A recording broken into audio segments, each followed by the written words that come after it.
Welcome to the Joey's Movie Blog podcast. I'm your host, Joey Strandberg, and today I am joined by Josh and Frederick to discuss the Snyder Cut.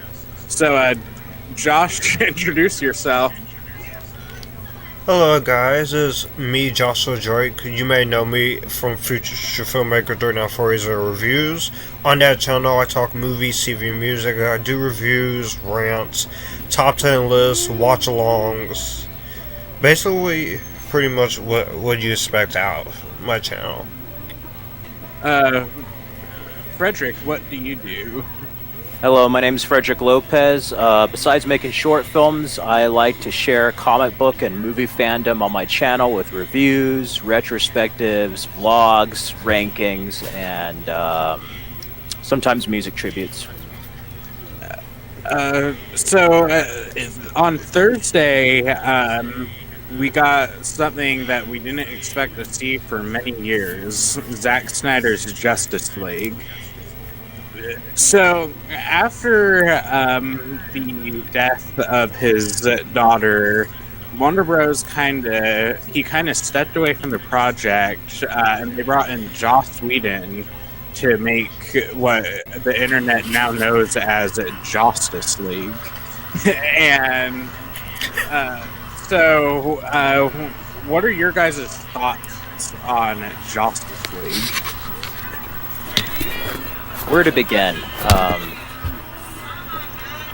I thought it was a bit of a Frankenstein project. There are some great moments there, some funny, kind of fun popcorn flick moments, but overall, it just felt like there was a better film in that film that was just trapped in there. Overall, it was very different from what the first couple of trailers showed for Justice League. But even then, I was expecting more from Joss Whedon, considering he did Avengers and Age of Ultron. A lot of the jokes were like from Age of Ultron, and the tone of it was very different. You could tell they were trying to have a departure from Man of Steel and BVS at the time. And, yeah. Josh, would you mind muting your TV in the background? Or is that going to be hard?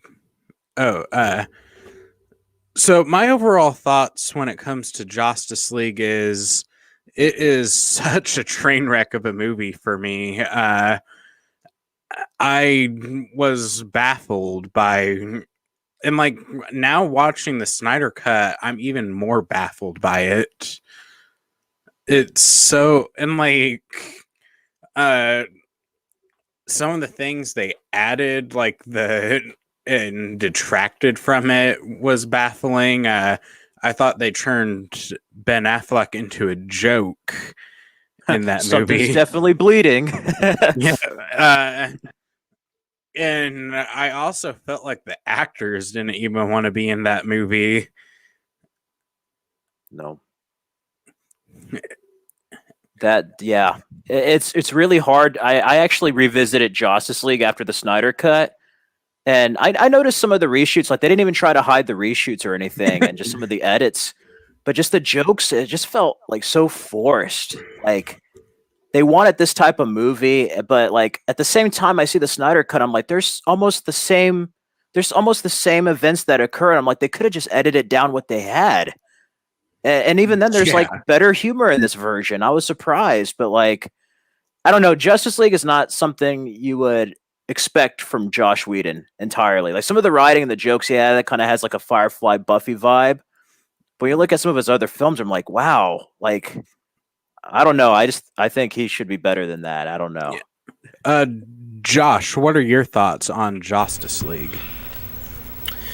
Well, this is good you asked that because I actually do own a copy of it. Now, when it comes to the 2017 version of Justice League, I remember seeing the trailers for this version. I was being really excited for it, but I was also really concerned because of everything that was going on. But at the time, between all the stuff with Ray Fisher and Joss Whedon, I didn't even know what was going on. And when I first saw it back in November, I remember 2017, I remember loving it. I gave it a very positive review, but Over time, I've looked at the movie and yeah, this is a Frankenstein's monster of a film, but I don't hate it. There is some fun to be had. It's just the reshoots are very obvious with the CGI Superman lip and then Batman being jokey and then a lot of the Joss Whedon human and Steppenwolf looking pretty bad.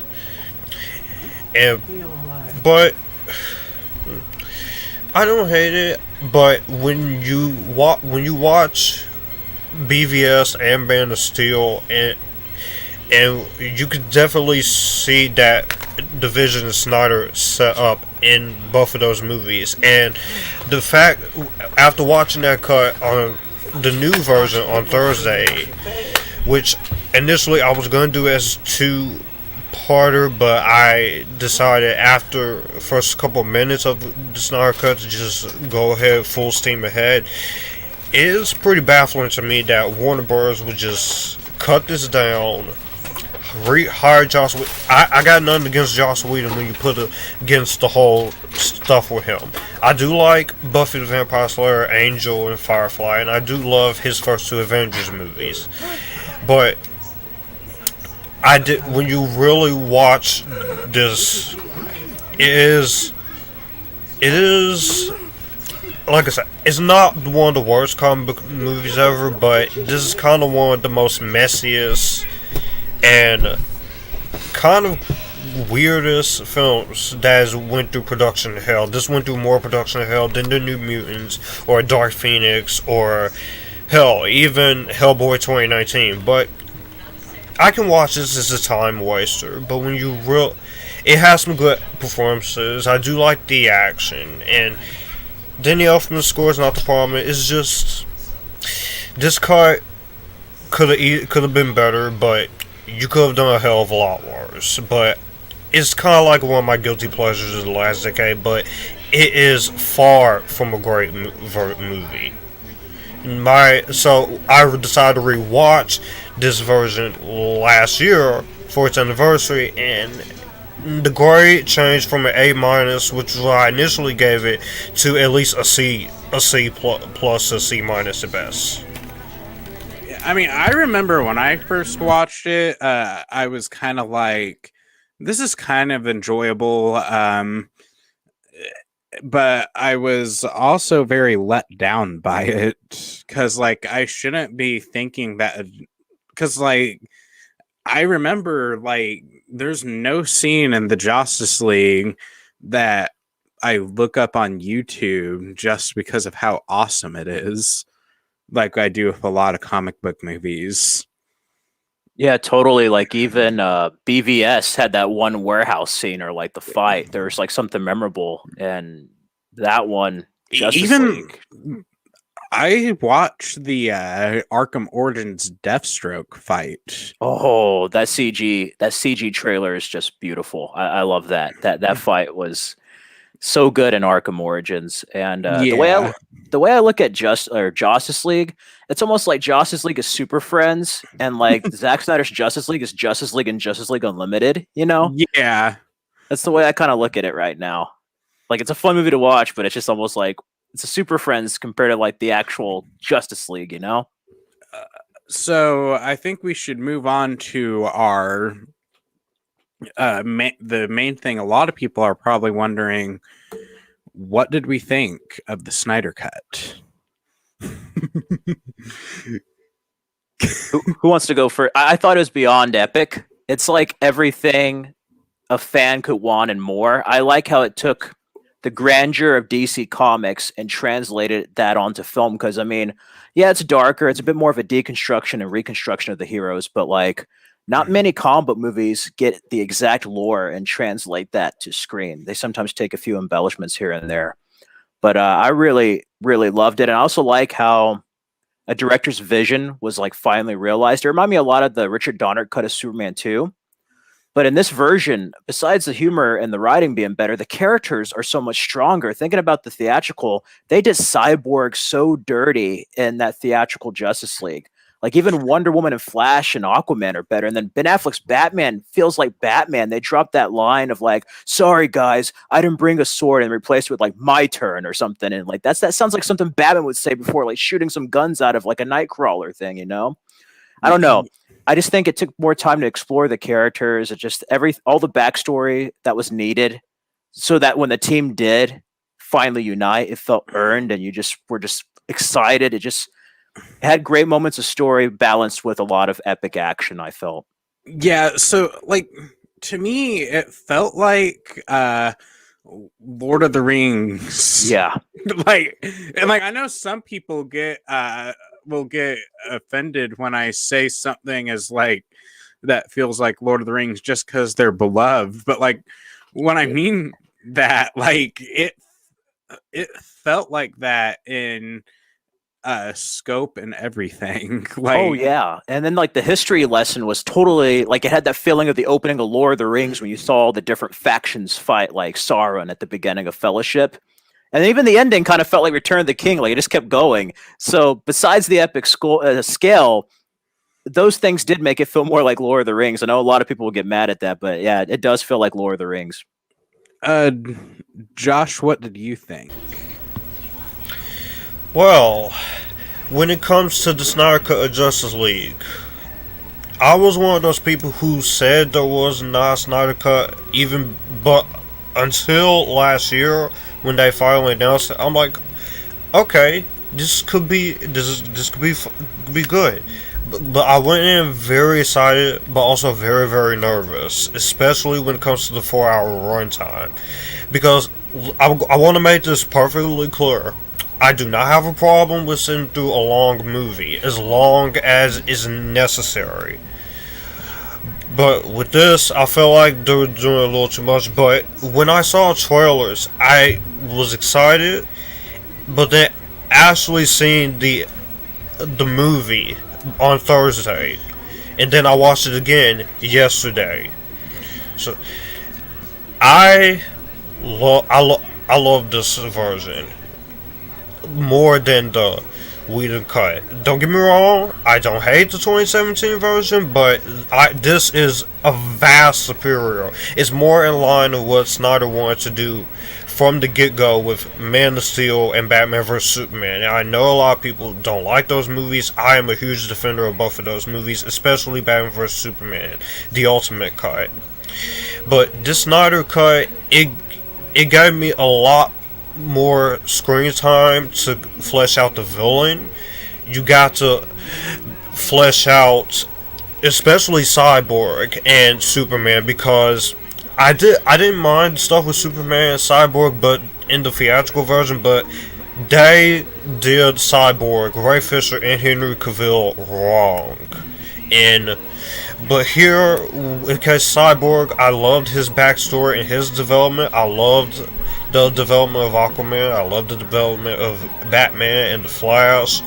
Superman's arc into him being that symbol of hope, which now with this cup, I hope people can finally stop complaining about, because it's come to fruition in here.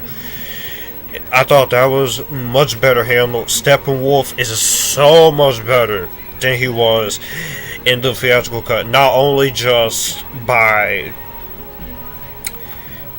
design, but also motivation. I love seeing a lot of the interesting stuff.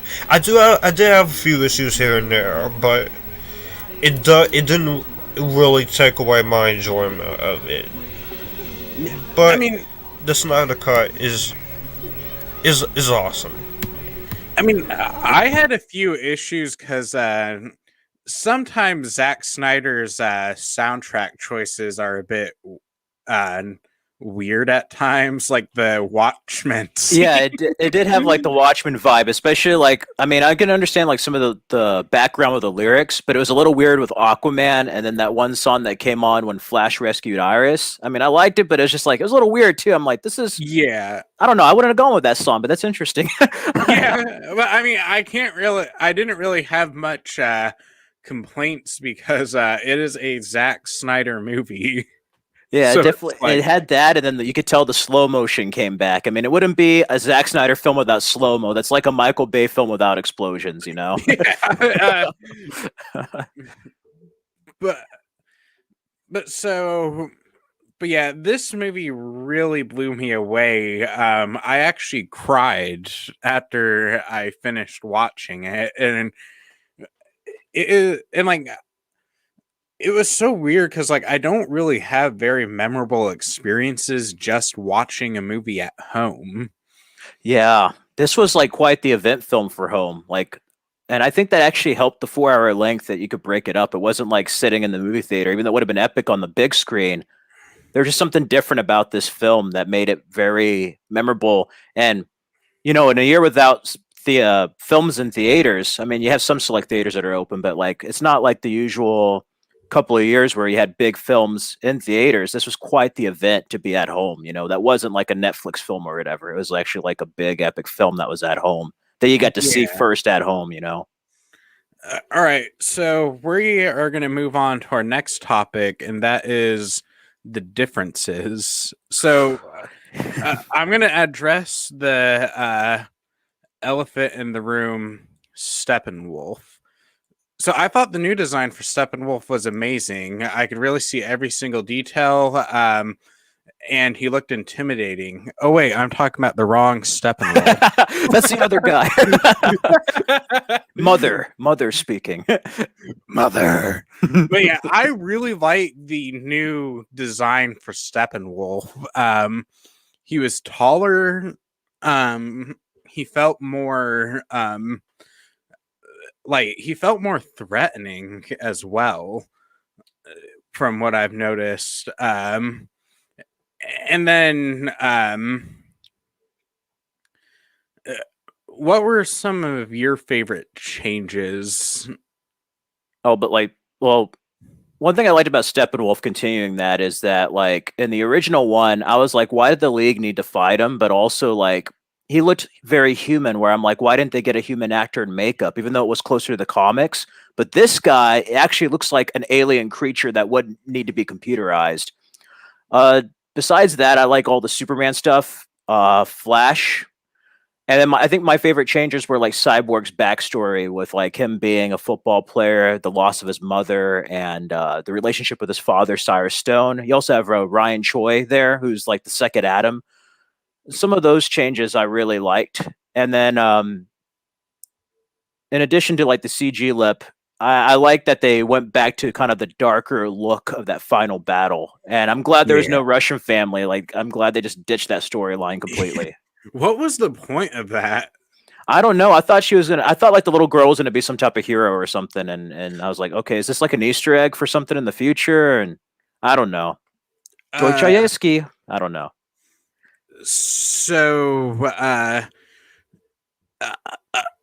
also just think that the differences I've noticed is like the characterization felt so different as well. Like we actually got to know these people.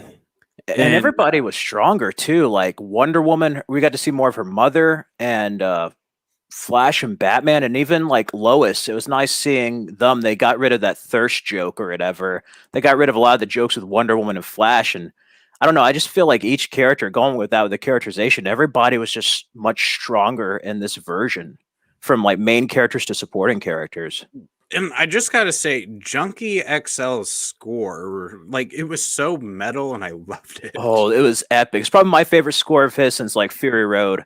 Like, I did not realize he did that score. Yeah, he did. That's a good score too. Yeah, I love that movie. I love like the electric guitar theme. Even though it had a little bit of singing, I liked Wonder Woman's. It sounded more metal. And then I really love the Superman Rises theme. And then like at the speed of force, that part where Flash has to go back in time. Oh man, I got goosebumps. That moment there with the score. Josh, what are your thoughts on some of the changes they made? I am very happy with a lot of the changes made compared to 2017. Steppenwolf, especially in the picture, he looks a lot better. His dialogue is a lot better. Ciarán Hinds, great actor, especially for Harry Potter and the Deathly Hallows Part 2. he I felt like his motivation was much better. He doesn't have dialogue like "you're all too weak to see the truth" or "power is the only law." I love that they made him much more of a threat. You get to see why he's doing what he's doing, especially with Darkseid into play. Um, the opening scene of this is much more different, which you do re-show the ending of Batman vs Superman: Dawn of Justice, I, in that case, Superman dying, which I defend that whole scenario, but yeah, I can see why people say it should have been saved for a solo Superman sequel, but at this point, when it comes to Warner Bros., I could tell they wanted Zack Snyder wants to have some balls and kill off your hero. And Superman is a lot better. I do miss the red and blue suits, but the black suits, I was a little against it at first, but the Generation suit, his black suit, I really loved. And he's much more hopeful. Batman, every member of the Justice League here is stronger, and Junkie XL, awesome score, especially coming off the score for Sonic the Hedgehog last year, and his score for Godzilla vs Kong in a couple of days on March 31st. This is probably one of my favorite scores he's done besides Mad Max Fury Road and Batman vs Superman. And he also did a song choice in Freddy vs. Jason called Nightmares, featuring Infusion. It plays at the rave party. And yes, I know there's a lot of slow-mo, which is a Zack Snyder movie. You either love the slow-mo or you hate the slow-mo, but I love a lot of the differences here. And Cyborg, I came very close to kind of tearing up when I first saw this.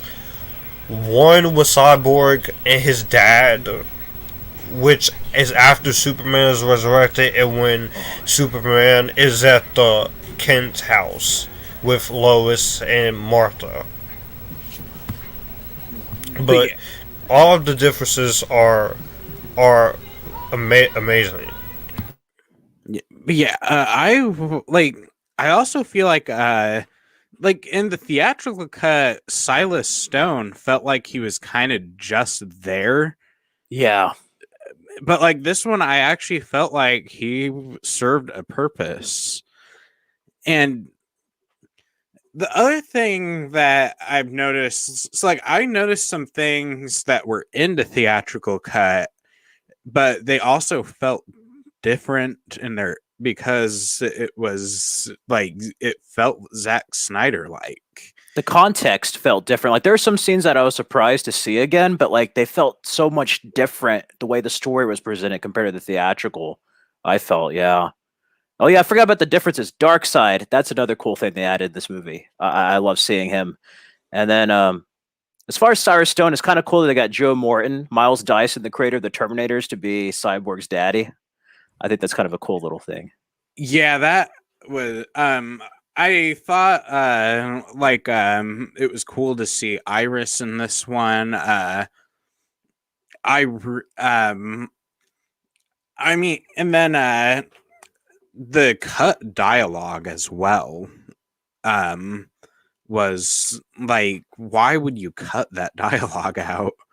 There is like I remember there's like some differences of like I don't believe it, and she's like, I'm a believer. And this one she's like, believe it, with Wonder Woman, and it's just like, you'll belong to me. It's like, I belong to no one. Yeah. I was like, that was a cool moment. That was like what, like less than 3 seconds? Why did you cut that out? Or the Flash had so much more dialogue too. I loved it. Yeah, I love that little moment where like Aquaman's pointing at Flash for tackling him. That was funny.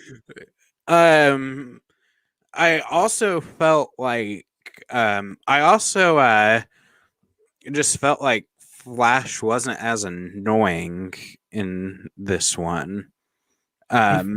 he also felt experienced. Like he wasn't just like, I've just pushed people and run away. I don't know what to do. And this one, Bruce Batman's just like, save the hostages, and then he like runs and like saves them. Like he, no question.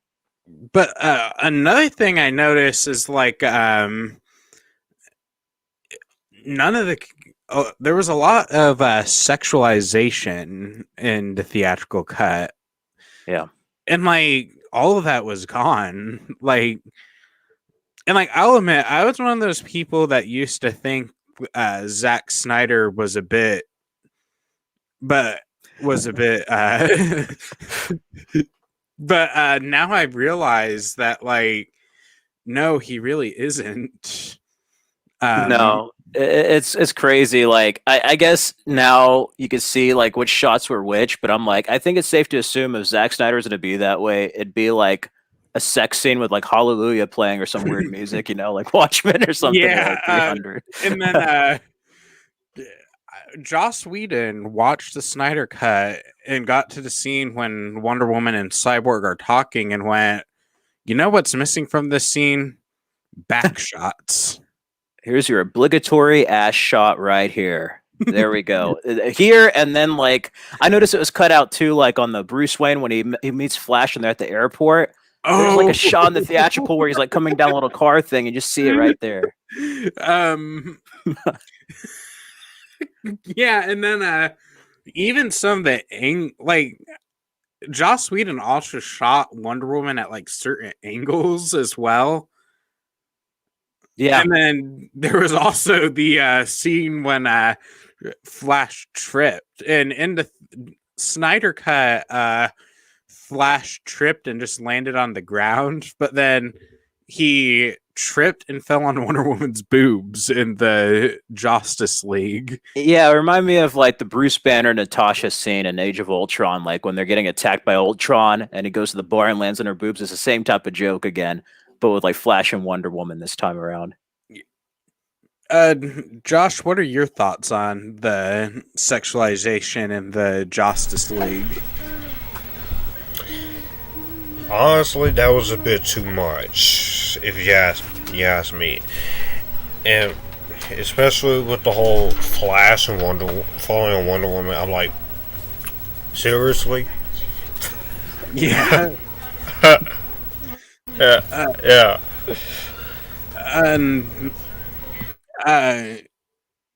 Yeah, that was very, very just like now, like I'm a fan of Joss Whedon as a writer, but I think he is a disgusting human being. Like it's crazy hearing like back when this came out, you didn't really hear too much of Josh Whedon, and then now it's like coming out after the whole Snyder Cut situation, but also like previous projects. Now you have like Chris McCarpenter coming out for like Buffy, and just hearing all the stuff over the years. Even his ex-wife was like talking about him. I'm like, damn, this is kind of bad from this guy. Yeah, and it's just like it's also like also the other thing is that Joss Whedon shot his scenes digitally. Snyder shot on film.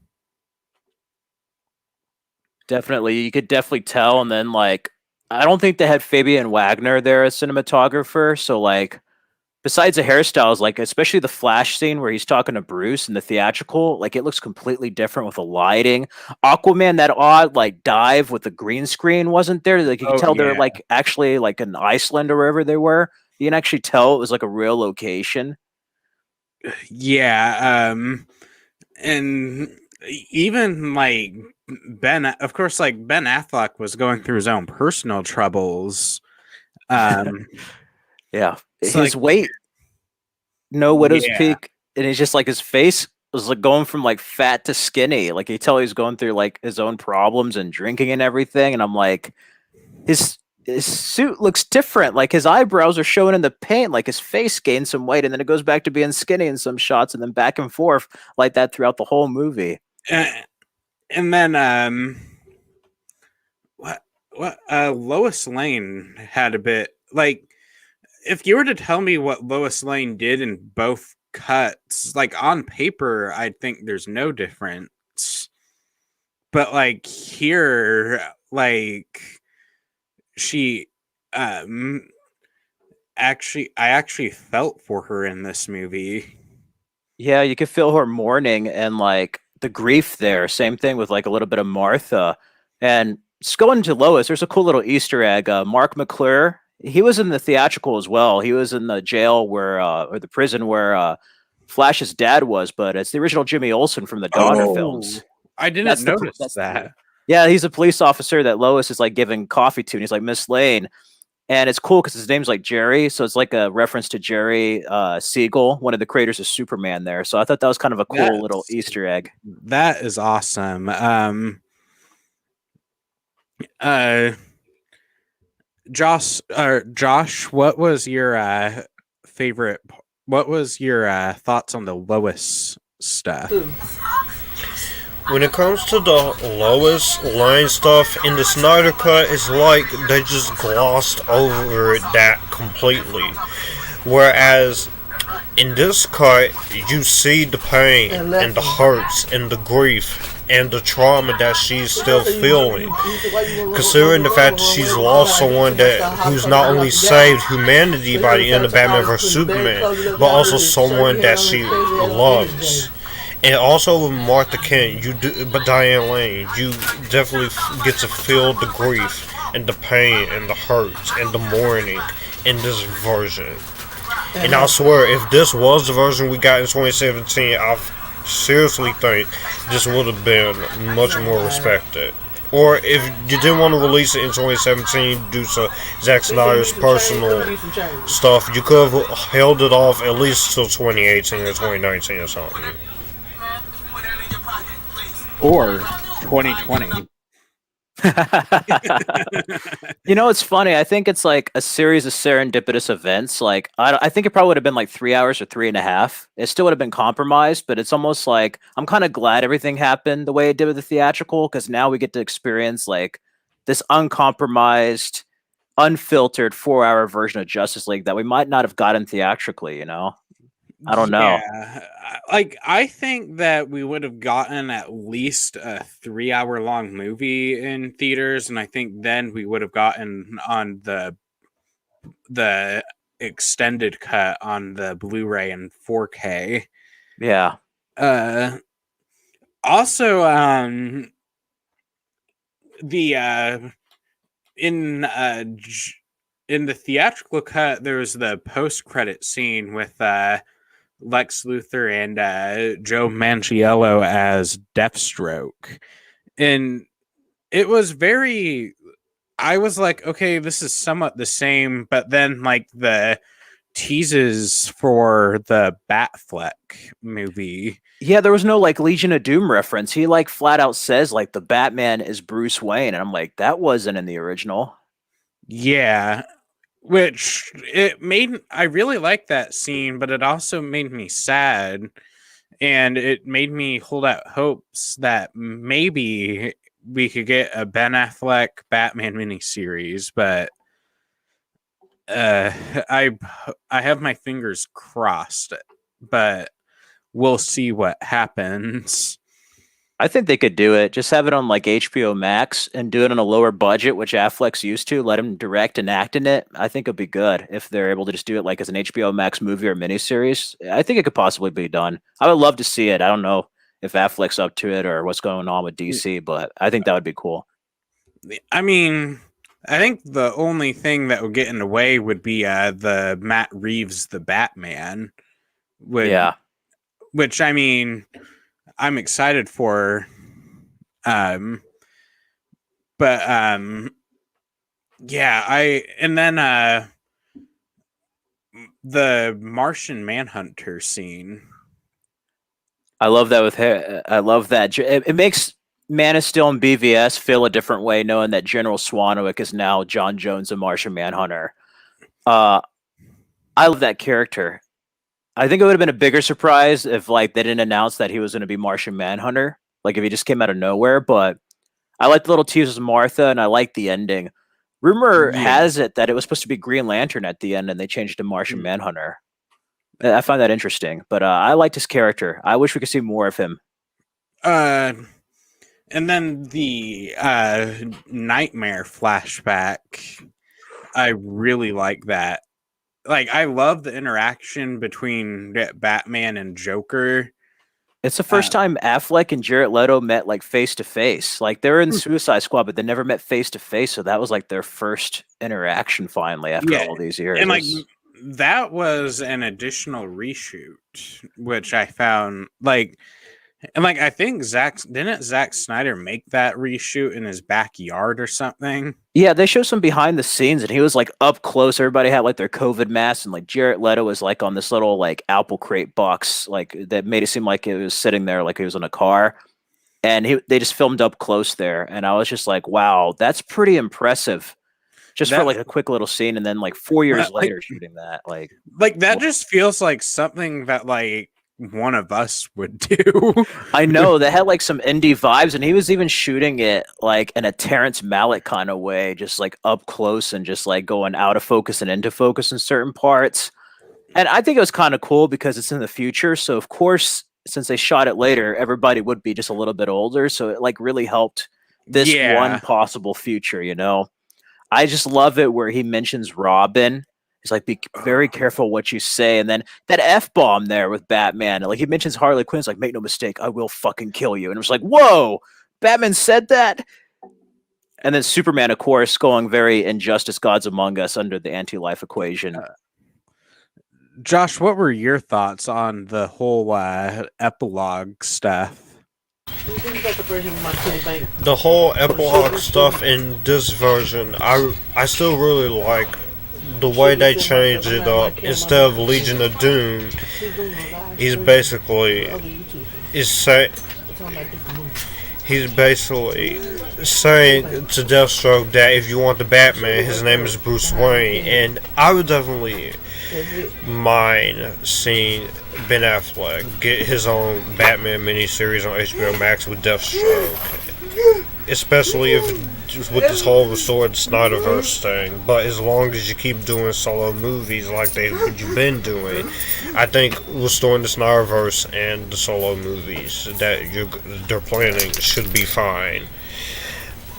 And as far as the nightmare scene, it was great seeing Jared Leto, and I'm gonna say, as Joker come back, I like the design of Joker here than I did in Suicide Squad, because Suicide Squad, it is a little off-putting with the grill and the tattoos, and it's a little too much. It's different, but I feel like it was a little too out of hand. But Jared Leto, in this one scene, he had more of an impact than he did in Suicide Squad 2016, because you see the trailers for that movie and they made it out that he was going to be the villain for the entire movie.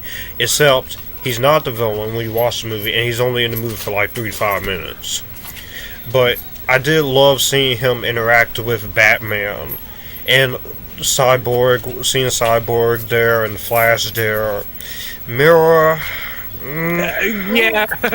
She has a British accent now. That was something different. I thought I was tripping over here. Like, she has a British accent. And Mira. Yeah, it was okay. It's hard for me to. It's hard for me to say anything about her, but it was nice seeing them, and then Batman dropping the F1. I was like, did he just say that? And then the one thing that really caught me off guard a little bit, that shocked me, was seeing Superman go full injustice. I think it has something to do with something bad happening to Lois, which you did see that a little bit in Batman vs Superman: Dawn of Justice, when they try to, the parademons, they try to take out Batman, and then he's caught by Superman, and then Superman just like punches him. It was like, I'm like, okay, Superman's upset about something. He's not happy, but And also the Martian Manhunter thing, I do wish this was kept as a little secret until the release, but it's nice to find out. And I love Martian Manhunter on the Supergirl TV series, but seeing him in a live action film, yeah, I do want to see where they take him in the future movies, hopefully. If anything, HBO Max or Warner Bros., if you just at least let him come back for future movies. And also, do this one, put him in Man of Steel sequel with Cavill. I know they're doing a Black Superman reboot, but do that, Warner Bros. Give Cavill more chances, more chances as Superman with Man of Steel 2, and you should be fine. And the next time you want to interfere or something, learn from your fucking mistake from this crowd. I did notice some some comparisons to the Injustice video games a little bit with how. Because, I don't know if you caught on to the whole Lois being pregnant thing. Yeah, there was a pregnancy test in the drawer, and then she has a baby basket, like a bassinet at the end. And Bruce Wayne's like, "Congratulations!" And I was like, "Is she pregnant?" That's interesting. Yep. And in Injustice, I'm sure it's going to be a little bit. It would have been handled a little bit different because. In Injustice, he was drugged to hallucinate that Lois was Doomsday. Yeah. But I noticed that comparison and just so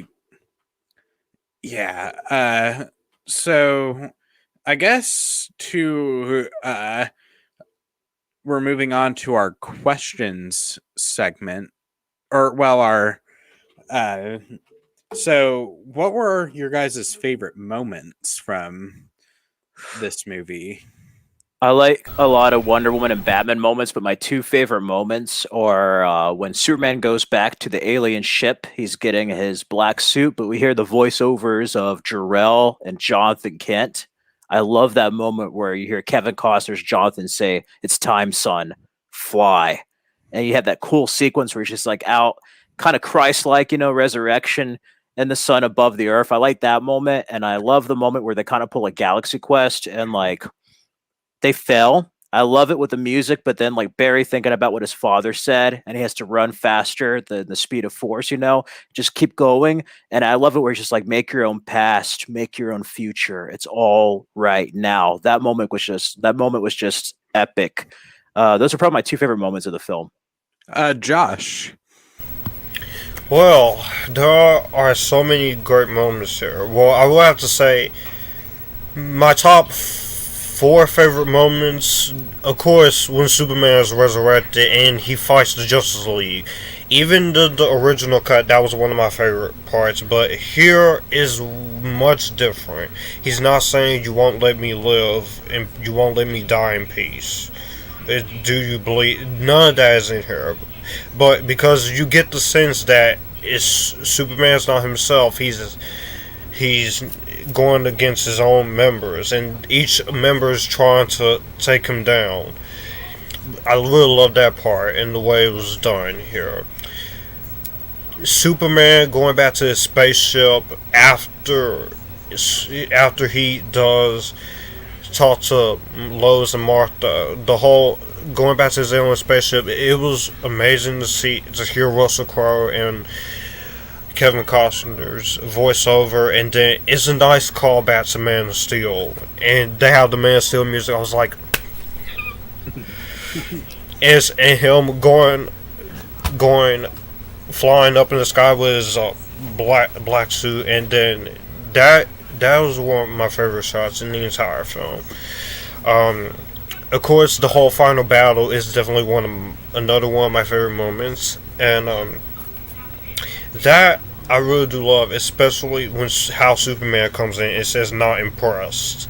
It's much different than in the Whedon cut, and just the whole how it all played out, and then the way they killed Steppenwolf as a team, and then the team just look at Darkseid, and Superman has that look in his face saying, "Oh, we gonna get you," and then obviously the nightmare scene is definitely my fourth favorite moment. That just it felt like watching a horror movie. So it's very tough for me to figure out what my favorite moments, because like this is a 4 hour long movie. Like I love like in terms of my favorite dialogue moments, the moment when he's like, I don't care how many demons he's fought and how many hells, he's never fought us, not us together. Like I just loved that moment. Then the Themyscira battle uh was fantastic. It really like it felt like there were beats that felt similar in the theatrical cut, but like it once again, just like the entire movie, it was a hack job. um uh the final battle is one of my favorite final battles in a superhero movie. Like I get goosebumps. Like and like the nightmare sequence was awesome. Um I like the bank robbery, or well, no, it was the scene when Wonder Woman was thwarting those terrorists. For whatever reason, I always think that's a bank robbery. It felt like the Dark Knight bank robbery at the beginning. I got some like Dark Knight vibes there, like when the Joker robbed the bank and they're like shooting all the hostages and stuff. It did feel very much like a bank robbery.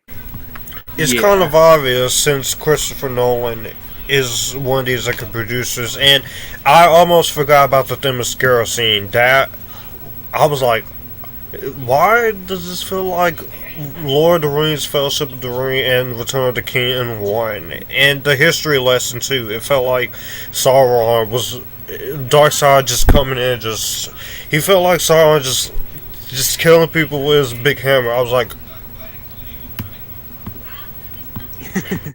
Yeah. The like it's like it felt like we got the uh like the opening scene from Lord of the Rings, and then the third act felt like the battle for Helm's Deep. My dad's favorite moment so far is the moment where when Wonder Oh, Woman tells the little girl, you can be whatever you want. And just, I'll admit, I teared up during that scene. I was like, why did they cut that scene out? That was just a couple of seconds long. They could have kept that in the other version too. Like that was such yeah, a great moment. I know that scene. That's very much a Wonder Woman, and it was good to see the short sword and shield back. Because as much as I do love Wonder Woman 84, that was one of the things that was missing was the sword and shield. But that line dialogue, I don't even understand why you cut that out. Like, That's why I need to say. I'm gonna say it again. Learn from your mistakes, Warner Brothers. and like, I think that like that is a very important, like, it may seem like a really small scene, but in my opinion, that scene is important for the females, like, and even just people who dream of being superheroes in the first place. Like, I don't understand why you would cut that out. Like, that is my Wonder Woman right there. That's a total Wonder Woman moment. That encapsulates everything her character is about right there, and the empowerment her character brings as well.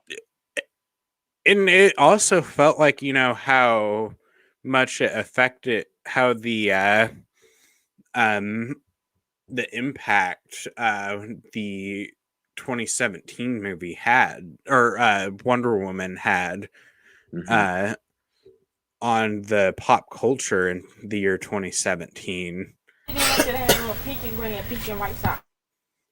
Your dad actually said Warner Bros. Needs to continue the redemption arc. When I said what I said. Yeah, Wonder Bros. Like, I have been happy with a lot. Like, I have everything after. Even though I don't love Wonder Woman 84, I still kind of like it. But like, I've been mostly happy with Wonder Bros. Stuff they've been doing. Like, I love Aquaman. I love Shazam, Birds of Prey, Joker. I love that one a lot. But like, what the Snyder stuff showed me is that Walter Hamada should not be is unfit for his position right now. Yeah, he called this movie a cul-de-sac that's going nowhere, and I'm like, wow, this is probably the most interesting DCEU movie we've had in a long time. Yeah, it's like, this is like, and like, I'll admit, I was glad that we got a breather with all these solo movies. But I thought it was really awesome that we got the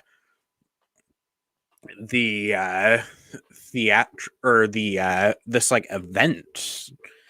And like, I have liked / loved everything that's happened after Justice League, but it's like, Walter Hamada, especially with how he handled the Ray Fisher situation, just needs to go. I think what they could do too is not be reactionary, stay true to the characters, whether it's a light or dark film, but don't mess with the director's vision. Because that's one thing I noticed they started changing.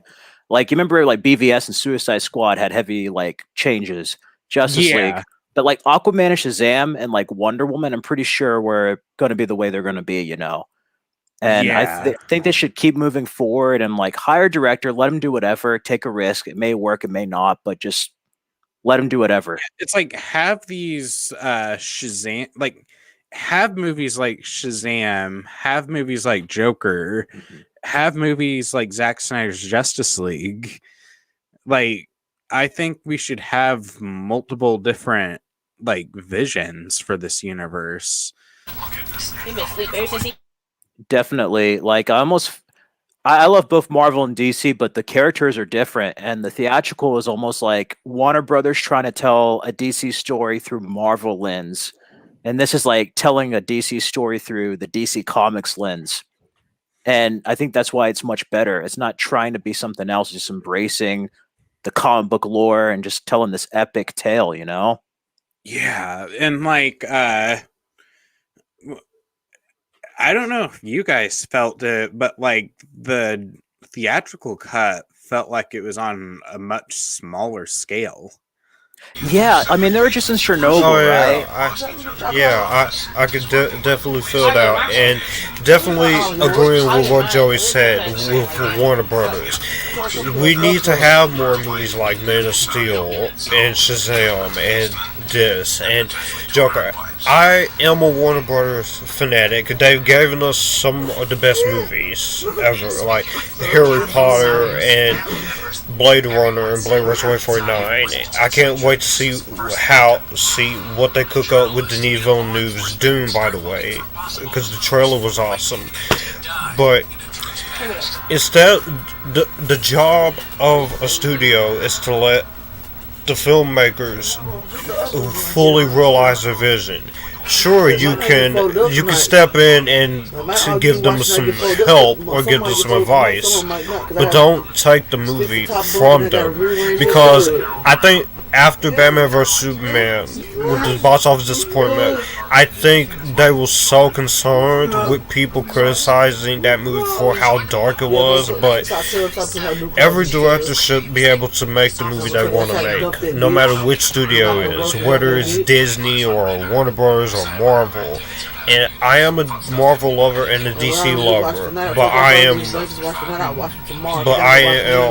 and my big thing with people in the comments, in the chat, and on any reviews for Zack Snyder Justice League or on social media, guys, don't put down the fans of the other side. This is the most frustrating thing I see on social media, because to say that one is bad and the other is good is like they both have to share good and bad movies. Marvel's not perfect either. Especially, have you seen? And you shouldn't have to. And the thing, one more, can we at least, instead of being so doggone toxic, can we just have a conversation on why some decisions that DC makes or some decisions that Marvel makes doesn't work for you? We don't have to be all pessimistic and toxic about the crowd. Your TV was making it into the background there. But so, yeah, I agree with a lot of what Josh says. Like, I am sick and tired of these fan wars. It's like, appreciate the time we're living in. We have so much content. I remember times when there wasn't even comic book movies. Like, you would be lucky if there was like one comic book movie a summer, you know? And I really do think we're taking this time we're living in for granted. I mean, to quote Tony Stark, is it better be feared or respected? And I say it's too much to ask for both. It's almost like the 90s of like Star Trek or Star Wars. I'm like everything. That's like saying, oh, you can only like chocolate or vanilla ice cream or whatever. It's just something stupid. I'm like, you can like everything. Like, you don't have to pit one down to praise or hold up the other, you know? Like, they're both great in their own way. It's like, what's funny about in the background, so I have this Batman silhouette thing. Oh, I love that. And then I have it on top of a Marvel Legends X-23 figure. So, like, that's how much of a comic book fan I am. I have it somewhere else, but like, I have this Justice League popcorn bucket, and some people in my family consider it heresy. I have it next to an Avengers Infinity War popcorn bucket. It's better now with this new version, but before they're like, you put the theatrical Justice League next to Infinity War with those popcorn buckets. How dare you? Yeah, my dad remembers when Superman 4 was the best we could hope for. Nuclear Man.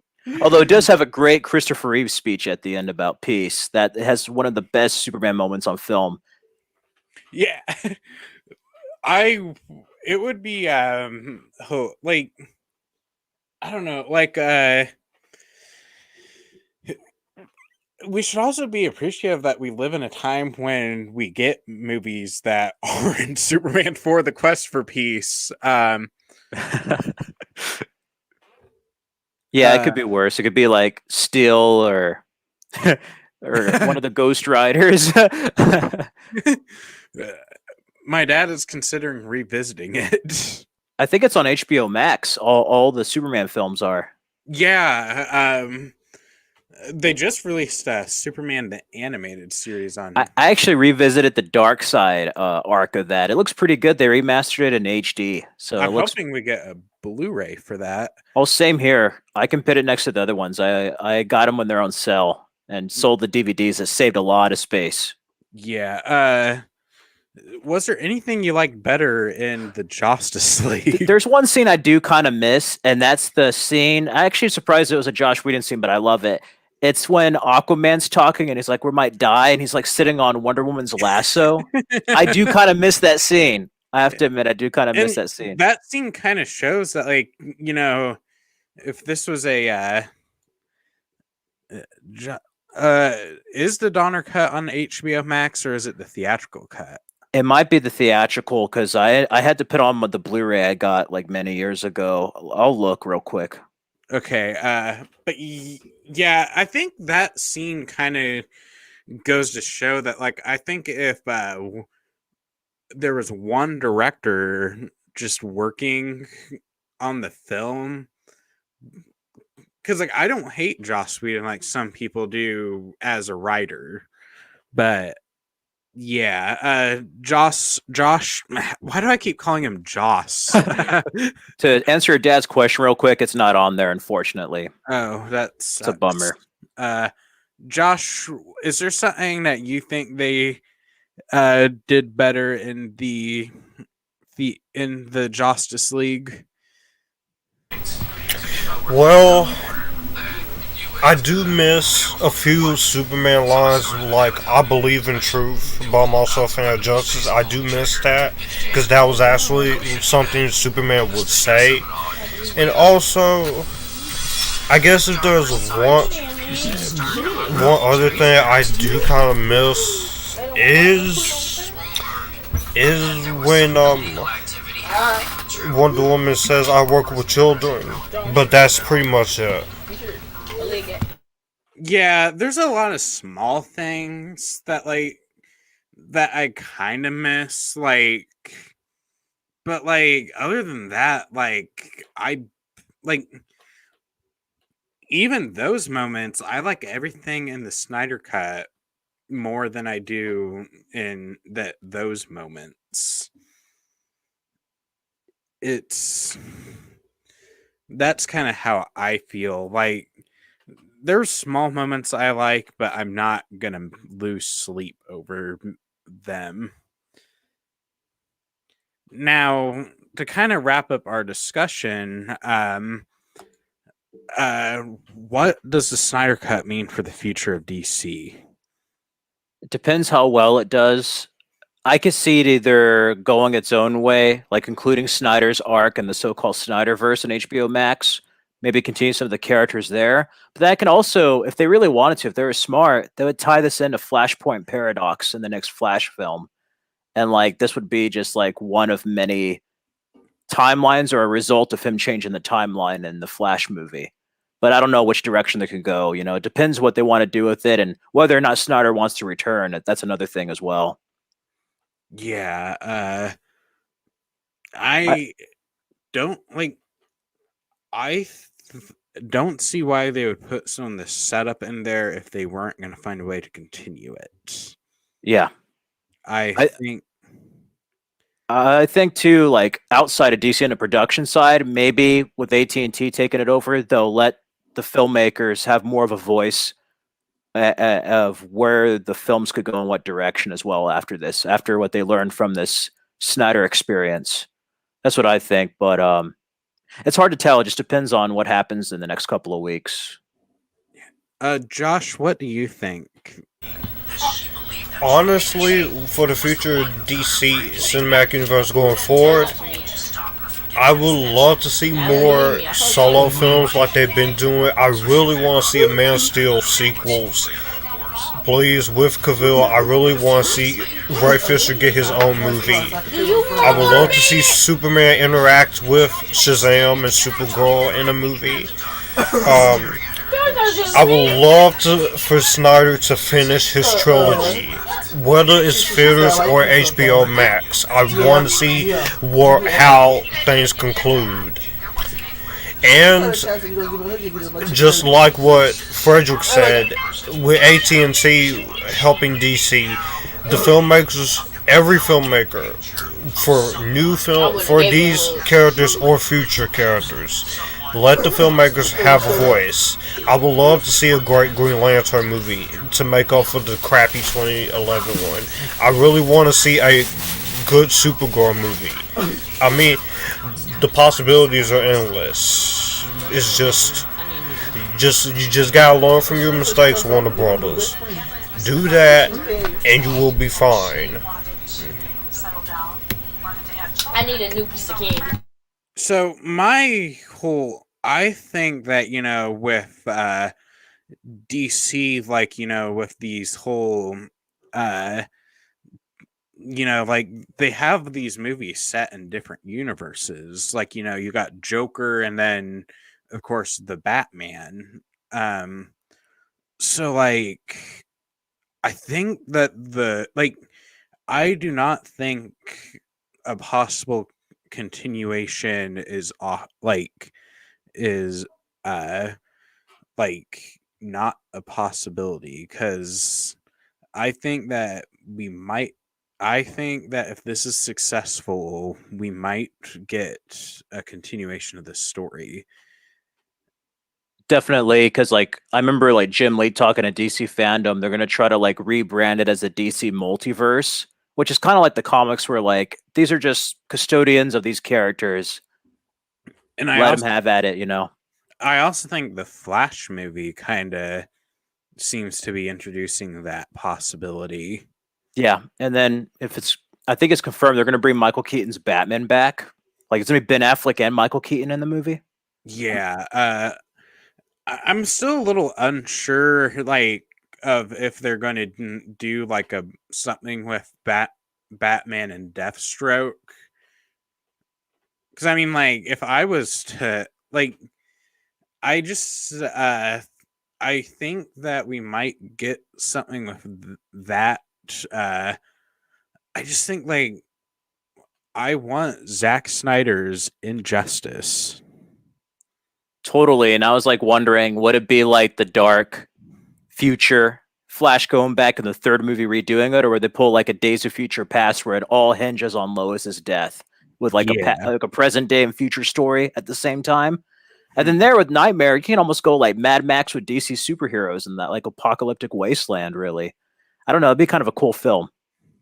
Yeah, like I just think that they wouldn't leave all this stuff. Like I don't think they would have filmed the final scene if they didn't have somewhat of a plan to do something with this in the future.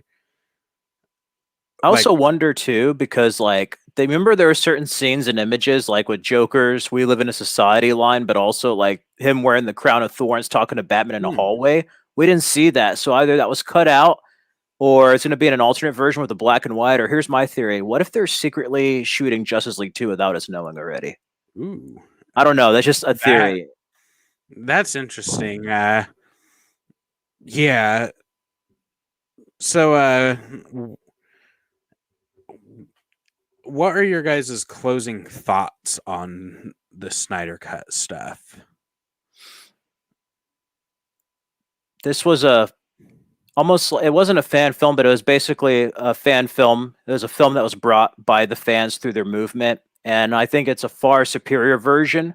And this is basically an uncompromised version of the original version of Justice League, and it's just stronger than the theatrical one in every way. And I think it's beautiful that we get to see a proper conclusion. If we don't get any more films to this trilogy with Man of Steel, BVS, and this film, it actually enhances the previous two films, much in the way that like the recent show WandaVision enhanced Age of Ultron. It's really going to give it a big boost as a trilogy with this three. That's basically like the birth of Superman, death of Superman, and then resurrection. Even though Superman's in the very end of this movie, it's mostly the Justice League. I just love what they set up here in this film. Uh, Josh, what do you think? What are your closing thoughts? My closing thoughts. This lived up to my expectations. Sure, there are a few issues here, but I am very impressed. If, like I said, I do want to see where they go. If not, if not with Snyder, then just get a director who is willing to continue Zack's vision from this, and just there's not much more I can say. I will have my spoiler-free review up on my channel later on. If not tonight, then more tomorrow morning. But this lived up to every single, and because of the fans' movement, we got this. This was, you could tell Zack Snyder, he made this for the fans. And even though, like I said, I can still watch this version, but if I want to watch the real thing, I am gonna go to the real thing, and that is the Snyder Cut. But I was very impressed. This is definitely gonna be in my favorite films of 2021. Yeah, so my closing thoughts on the Snyder Cut is that just it is amazing that we were able to put this to that Snyder and his team was able to put this together and um give us the movie that we should have gotten 4 years ago. I think that, I think it has given us a nice, it's expanded on a lot of things in Batman versus Superman and Man of Steel. And this feels like in binge watching, like, I watched Man of Steel and BVS before I watched Snyder Cut, and it is amazing how well these films fit together.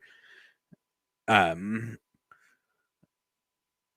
and it is my favorite DCEU film and one of my favorite comic book movies of all time now. Same here. Same here. So we have reached the end of the podcast. So tell us, tell the audience where they could find you guys at.